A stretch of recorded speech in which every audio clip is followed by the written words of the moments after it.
নমস্কাৰ আলহীসকল, অৱশেষত আজি নিৰ্বাচন আয়োগে অসম বিধানসভা নিৰ্বাচনৰ দিন তাৰিখ সম্পূৰ্ণ সময়সূচী ঘোষণা কৰি দিলে।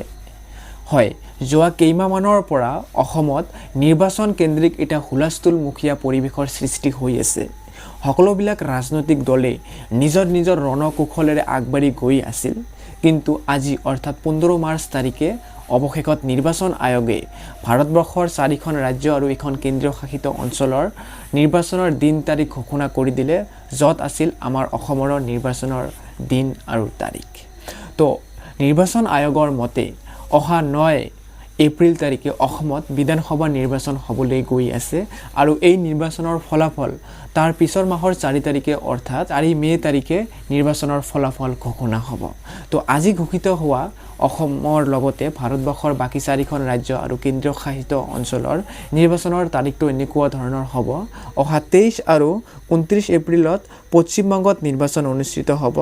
তাৰ পিছত অহা 9 এপ্ৰিলত অসম, কেৰালা আৰু পণ্ডিচেৰীত নিৰ্বাচন হ'বলৈ গৈ আছে আৰু তাৰ পিছত অহা 23 এপ্ৰিলত তামিলনাডুত নিৰ্বাচন অনুষ্ঠিত হ'ব।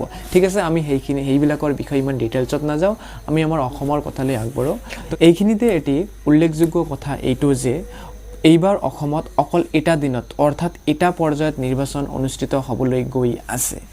মানে অসমত প্ৰতিবাৰেই 2টা পৰ্যায়ত বা 3টা পৰ্যায়ত নিৰ্বাচন অনুষ্ঠিত হৈ গৈ আছিল আগৰে পৰা, কিয়নো অসমত সৰ্বমুঠ 126টা বিধানসভাৰ সিট আছে।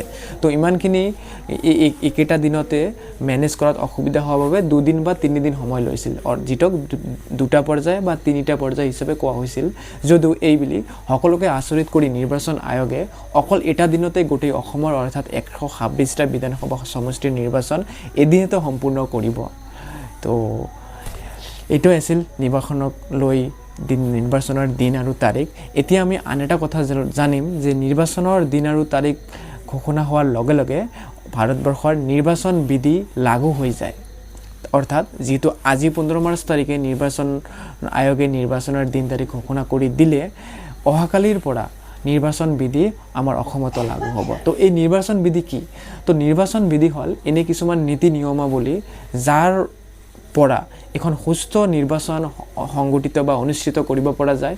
সুস্থ আৰু নিকা নিৰ্বাচন অনুষ্ঠিত কৰা উদ্দেশ্য তথা লক্ষ্যৰে এই বিধিবোৰ বা নিয়মবোৰ থাকে। আৰু সেইবোৰ হ'ল মানে নিৰ্বাচন বিধিবোৰ এনেকুৱা হয় যে নিৰ্বাচনৰ দিন তাৰিখ ঘোষণা হোৱাৰ পিছৰে পৰাই কোনো বিষয়া বা কোনো মন্ত্ৰী MLA নিজৰ চৰকাৰী বাসভৱনত নিৰ্বাচন সম্বন্ধী কোনো কামেই কৰিব নোৱাৰিব।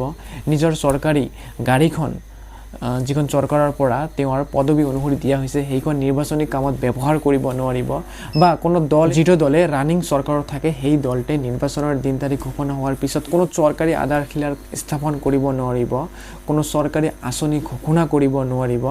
মানে আজিৰ পৰা চৰকাৰী কাম কাজ নিৰ্বাচন নতুন চৰকাৰ অহালৈ টোটালি বন্ধ থাকিব। এইটোৱে হ'ল নিৰ্বাচন বিধি। তো এইটোৱে আছিল আজিৰ ভিডিঅ' নিৰ্বাচনৰ দিন তাৰিখ সম্বন্ধে। যদি ভিডিঅ'টো ভাল পালে লাইক এটা মাৰি দিব আৰু আমাৰ চেনেলটো ছাবস্ক্ৰাইব কৰিব ভৱিষ্যতত এই ধৰণৰ টপিকছৰ ওপৰত ভিডিঅ' পাই থাকিবলৈ। আজিলৈ ইমানেই। জয় আই অসম।